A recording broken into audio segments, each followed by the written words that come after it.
கானல் நீரில் செடி வளர்த்தேன் கதையின் பாகம் 4. முரளி மிருதுளாட்ட பேச வெட்கப்பட்டுட்டு தலை குனிஞ்சு நின்றுருந்தான். மிருதுளா அவனை பார்த்து, என்ன முரளி, ஏன் பேச மாட்டேன்ற அப்படின்னு அவன் கையை பிடிச்சி இழுத்தான். அப்போ ஒன்றும் இல்லை மிருதுளா, நீ ரொம்ப நல்லா வளர்ந்துருக்க, உன்னை பார்க்க ரொம்ப புதுசாக தெரியுது அப்படின்னு சிரிச்சிட்டே சொல்லிட்டு வந்தான். 2 பேரும் ஏதோ பேசிக்கிட்டு அந்த ஏரிக்கரையில் நடந்து வந்துட்டு இருந்தாங்க. அந்த ஏரியில் ஒரு ஓரமாக தாமரைக்குடி நிறைய இருந்தது. குழந்தையில் அவங்க 2 பேரும் அந்த பூ மொக்கெல்லாம் பறித்து விளையாடுவாங்க. அந்த ஞாபகம் வந்ததால் முரளி சொன்னான், மிருதுளா கொஞ்சம் நில்லு அப்படின்னா. என்ன, எங்கே போகிற முரளின்னு, ஒரு நிமிஷம் வரேன் இரு அப்படின்னு சொல்லிட்டு அந்த ஏரிக்கரையில் இருந்த ஒரு பூவை பறித்து கொண்டு வந்தான். இந்தா முரளி, இந்தா மிருதுளா அப்படின்னு. மிருதுளா அதை வாங்கி, உனக்கு ரொம்ப பிடிக்கும்ல அப்படின்னு. ஆமாம் அப்போ பிடிக்கும் அப்படின்ட்டு நிறுத்திக்கிட்டா.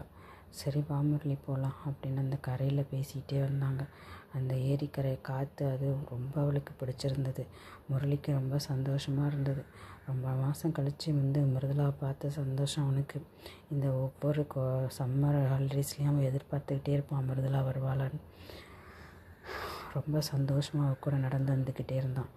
வீடும் கிட்ட வந்துடுச்சு. மிருதுளாக்கிட்ட போய் கேட்டே ஆகணுன்ட்டு நின்னான். என்ன முரளி நின்றுட்டேன்னா, மிருதுளா நீ எப்பயும் என் கூடயே என் வீட்டில் இருப்பியா அப்படின்னு கேட்டான். இதை கேட்ட உடனே மிருதுளாவுக்கு ரொம்ப ஒரு மாதிரி ஷாக்காக தான் இருந்தது. ஆனாலும் முரளி அவனோட மனசை கஷ்டப்படுத்தக்கூடாதுன்னு சொல்லிட்டு, முரளி நீ உன்னை எனக்கு ரொம்ப பிடிக்கும், என்னையும் உனக்கு ரொம்ப பிடிக்கும்னு எனக்கு தெரியும். நம்ம சின்ன வயசில் ஒன்றா பழகி ஒன்றா வளர்ந்தவங்க.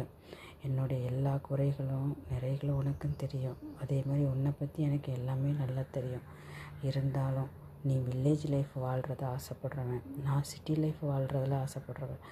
என்னால் உன் கூட இந்த வில்லேஜ் டைப் லைஃப் வாழ என்னால் முடியாது முரளி, நீ கொஞ்சம் புரிஞ்சுப்பேன்னு நான் நினைக்கிறேன் அப்படின்னு. உன் மனசை நான் எதுவும் கஷ்டப்படுத்திட்டேனா அப்படின்னு கேட்டா. முரளியோட கையை பிடிச்சிட்டு கேட்டா. அவளுக்கு ரொம்ப கஷ்டமாக இருந்தது. எந்த விதத்துலேயும் முரளியை அவள் கஷ்டப்படுத்த விரும்ப மாட்டாள். முரளி இருக்கிற நிமிர்ந்தும் மிருதுளாவுடைய கண்ணை பார்த்தான். அந்த கண்ணில் அதிகமான பாசத்தை பார்த்தான். அதில் அந்த பாசம் அவனுக்கு நல்லா புரிஞ்சுது. மிருதுளாவை பற்றி அவனுக்கு நல்லா தெரியும். அவள் தன்னை விரும்புகிறா, ஆனால் தான் கூட வாழ விரும்பலைன்றதை நல்லா புரிஞ்சுக்கிட்டான். ஆனால் அவன் மனசு அதை ஏற்றுக்க விரும்பலை.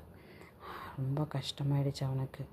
அதை வெளிக்காட்டிக்காமல், நீ சொல்கிறது கூட சரிதான் மிருதுளா, சரி நீ வீட்டுக்கு போ அப்படின்னு சொல்லிட்டு மெதுவாக நடந்து வந்தான். ரொம்ப சோர்வாக வீட்டுக்கு அம்மா அண்ணா